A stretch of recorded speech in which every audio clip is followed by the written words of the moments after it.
Bonjour, bienvenue à tous au numéro 22 de l'hebdo des arrivages par Cage. 22, attention, le voilà! Allez, on démarre par Destinies. Alors Destinies, c'est un jeu un peu hybride puisque vous allez avoir besoin d'un téléphone portable avec une application gratuite pour jouer avec le jeu. Donc quelque part à la rencontre entre le jeu vidéo et le jeu de société. L'application va vous donner l'avancée de l'aventure, c'est-à-dire que quand votre personnage arrive dans un nouveau lieu, elle va vous dire qu'est-ce qu'il y a dans ce lieu, des personnages, des lieux remarquables. Et quand vous interagissez avec le lieu ou avec le personnage, elle va vous dire ce qui va se passer, va vous donner plusieurs choix et puis en fonction de vos qualités de personnage, qui vont d'ailleurs progresser avec le temps, vous allez pouvoir faire des actions, soit négocier avec les marchands, combattre les bêtes, fouiller les ruines d'un monastère. C'est un jeu à l'ambiance très médiévale, avec quelques monstres un peu fantastiques, un jeu plein de figurines. Vraiment pour la gamme de prix de ce jeu, il est vraiment extrêmement bien fini, avec des figurines, du matériel très sympa, pas mal de dés aussi pour résoudre des actions. C'est Destinies. Un peu à l'ambiance jeu vidéo, c'est Fallout, qui est basé sur le jeu vidéo de Bethesda. Alors il faut savoir que Fallout, il est excellemment bien classé sur BGG, il est 275e sur les jeux à forte thématique. Donc un excellent classement puisqu'il y a 20 000 jeux sur BGG. Le principe est donc un univers très différent par contre, puisque c'est un univers post-apocalyptique. Vous êtes dans un monde où il y a eu une catastrophe qui a rasé le monde et petit à petit les gens sortent dans le monde et vont découvrir l'univers. Ici aussi un jeu qui n'est pas coopératif, un jeu compétitif, donc il faut être le meilleur des survivants, avec là aussi 5 figurines en plastique dans la boîte. C'est Fallout. Je vous parlais il n'y a pas longtemps de Codex, qui est un jeu sans règles. Et bien c'est le deuxième jeu qui sort quasiment dans la foulée avec le même principe, c'est à dire que vous ouvrez la boîte et vous pouvez jouer tout de suite sans rien lire, sans chercher à comprendre des règles. Là aussi c'est un escape game, alors avec une ambiance un peu différente, puisque là vous êtes en train d'enquêter sur un meurtre, quelqu'un qui est mort dans un incendie. Avec là aussi une particularité, c'est que vous avez aussi besoin d'un téléphone portable, ou en tout cas d'un accès à internet, et même d'un accès à Facebook, puisque pour mener votre enquête, il y a certains éléments qui sont sur des profils Facebook qui ont été créés par les développeurs de jeux. Et là aussi, dans les Flammes d'Elder Shrine, quand vous avez fini, vous pouvez ranger tout dans la boîte, et le prêter, le donner à n'importe qui pourra refaire l'enquête. Il n'y a pas de matériel qui se détruit dans la boîte. C'est les Flammes d'Elder Shrine. Si vous aimez les murder party, vous pouvez jouer à mort assassiné. Alors les murder party, ce sont ces soirées où chaque joueur arrive avec un personnage, si possible déguisé, mais c'est pas obligatoire. Et donc les joueurs vont enquêter pour savoir qui est le meurtrier de l'histoire. Il faut absolument avoir 6 ou 7 joueurs, donc c'est une contrainte qui va vous décider à acheter ce jeu si vous avez un groupe de 6 ou 7 avec lequel jouer à la partie. Et petite particularité de cette murder party là, c'est qu'il n'y a pas besoin de maître de jeu. Souvent, dans les murder party, il y a un maître de jeu qui va orienter les joueurs. Ici, c'est la boîte qui fait tout le boulot. Chaque joueur va mener son enquête, personne ne sait tout, chacun lit simplement les éléments qui se rapportent à son personnage. Pas mal de matériel dans la boîte, avec des documents que vous allez pouvoir partager avec les autres joueurs ou pas. Il y a des lettres, des documents officiels faits par le notaire ou des cartes, des choses comme ça. Voilà, vous allez vous retrouver en 1919 dans la gentille ville de Sassiné, où un architecte parisien est venu se faire tuer et vous allez devoir trouver qui a fait le coup. C'est mort assassiné. Mais bien chers frères, vous avez décidé de monter un monastère. Vous êtes au Moyen-Âge et vous voici dans Monasterium. Monasterium, c'est plutôt un jeu expert avec un principe de gestion de dés. Donc avec un mécanisme de dés un peu original, vous allez placer les dés soit dans la chapelle, soit dans le cloître, soit dans le monastère. Et donc en fonction de où vous allez placer les dés, vous pourrez faire plus tard des actions différentes.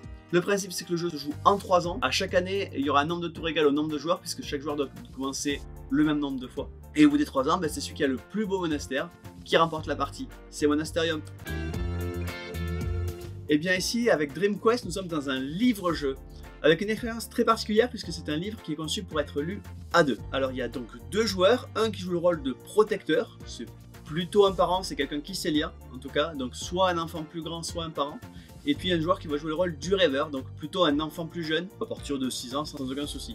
Et donc le principe, c'est que le jeu va se jouer avec ce protecteur et ce rêveur qui ont des rôles bien différents et qui vont donc faire cette aventure ensemble. Et puis après plusieurs parties, vous allez arriver à la fin de l'aventure.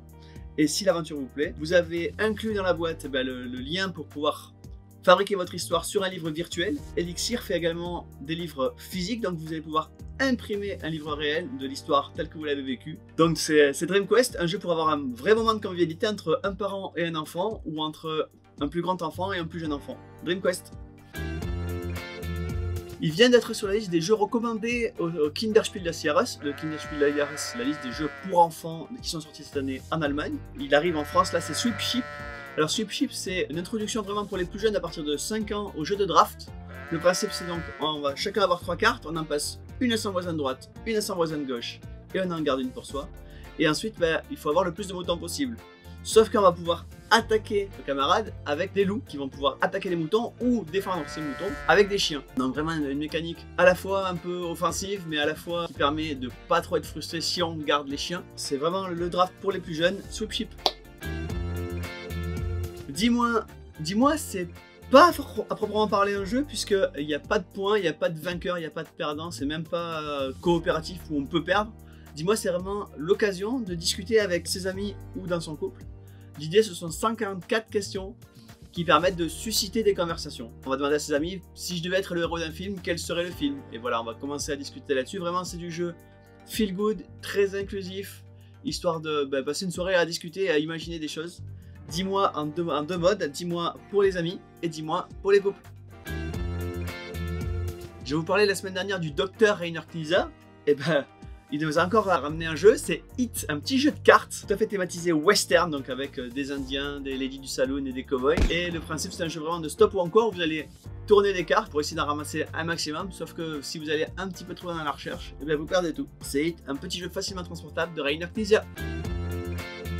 Mon petit coup de cœur de la semaine, c'est Happy City. Alors, Happy City, c'est un jeu japonais que nos amis de chez Cocktail Games sont allés chercher au pays du soleil levant. Le principe du jeu, c'est que vous allez construire une ville, comme mini-ville, mais sans les dés, avec un système où vous allez devoir prendre de l'argent à chaque tour pour pouvoir acheter des bâtiments de mieux en mieux, avec soit des petits cœurs, puisque ce sont des bâtiments qui rendent vos habitants contents, soit des bonhommes, parce que vous allez avoir une ville plus grande. Et l'objectif, c'est donc d'avoir le maximum en multipliant le nombre de cœurs par le nombre de bonhommes. Une iconographie hyper claire, tous les pouvoirs sont facilement lisibles sans qu'on ait jamais besoin de retourner à la règle. Et puis comme les gens de Cocktail Games sont sympas, ils vous offrent, si vous prenez Happy City maintenant, une petite carte supplémentaire qui est la boutique de jeux de société. Et son effet, c'est que si vous arrivez à jouer à la boutique de jeux de société, vous gagnez directement la partie.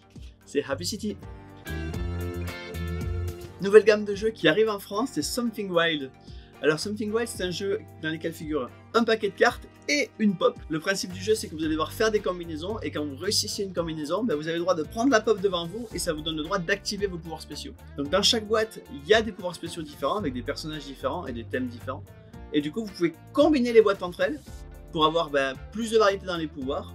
Et puis les figurines un peu différentes également. Et donc vous avez 5 boîtes avec 5 pouvoirs différents et 5 thèmes. Ça va des méchants de Disney, La Petite Sirène, Toy Story, Aladdin et Mickey et ses amis. Vous pouvez prendre une ou plusieurs et combiner les boîtes entre elles. C'est Something Wild. Autre jeu de cartes très simple et très familial, c'est Graal. Alors Graal, c'est une réinvention du Uno.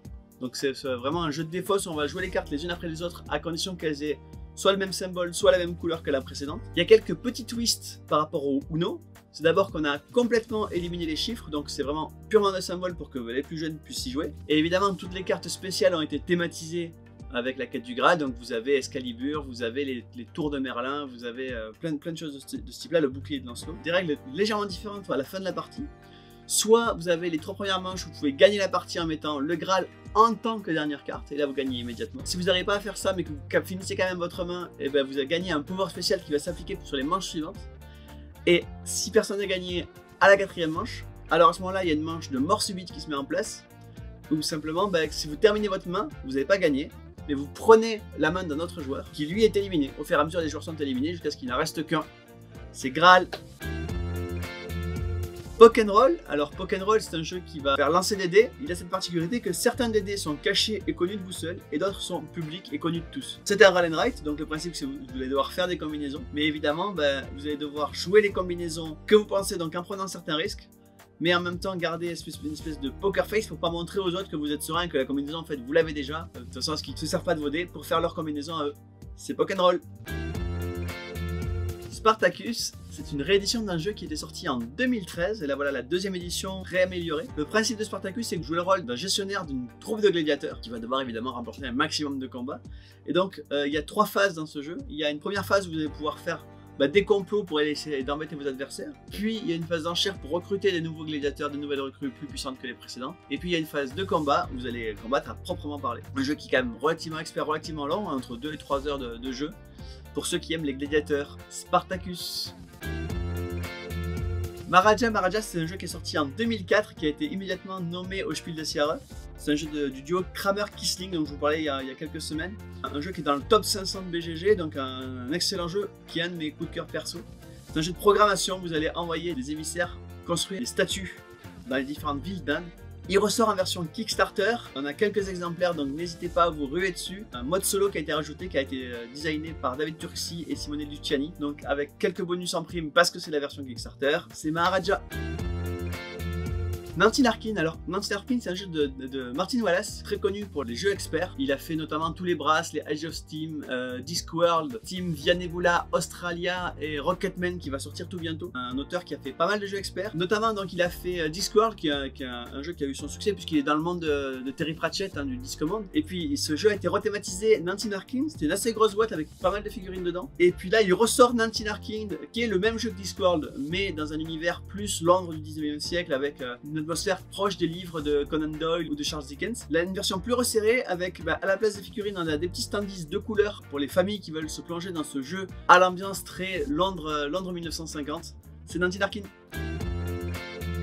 On change d'ambiance, un jeu plutôt apéro, plutôt à jouer entre amis, plutôt entre gens qui ont plus de 18 ans. Game of Dragon Bull Dead. Alors, Game of Dragon Bull Dead, c'est un jeu basé sur la mécanique de Cards Against Humanity. C'est le jeu qui a inspiré Blanc-Manger Coco ou Limit Limit. Ici, c'est une version faite par Davy Mourier, qui vraiment s'inspire complètement de l'univers geek. Donc, il y avait la boîte de base qui existait déjà depuis pas mal de temps.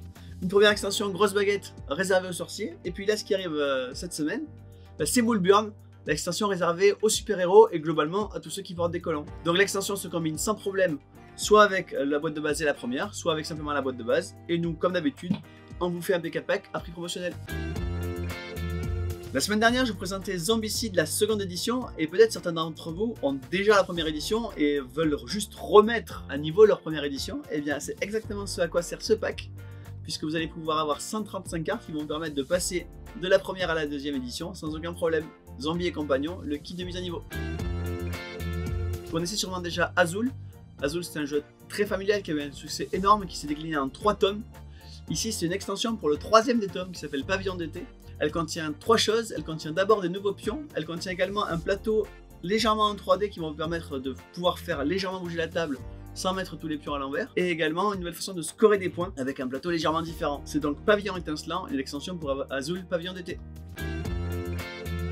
Notre ami Rodolphe était extatique, gros fan d'Onitama, qui est donc un jeu à 2, un peu ambiance échec. Vous allez devoir jouer une carte pour déplacer des pièces, et cette carte, vous allez la donner à votre adversaire qui va pouvoir utiliser ce même déplacement plus tard contre vous. Et là, ce qui arrive, ce sont 2 extensions dans une seule petite boîte. La voix du sensei, qui va vous donner de nouvelles cartes de déplacement, un peu plus originales, et également la voix du vent, une nouvelle figurine qui est neutre et que tout le monde va pouvoir bouger. C'est Onitama avec son extension la voix du sensei et la voix du vent.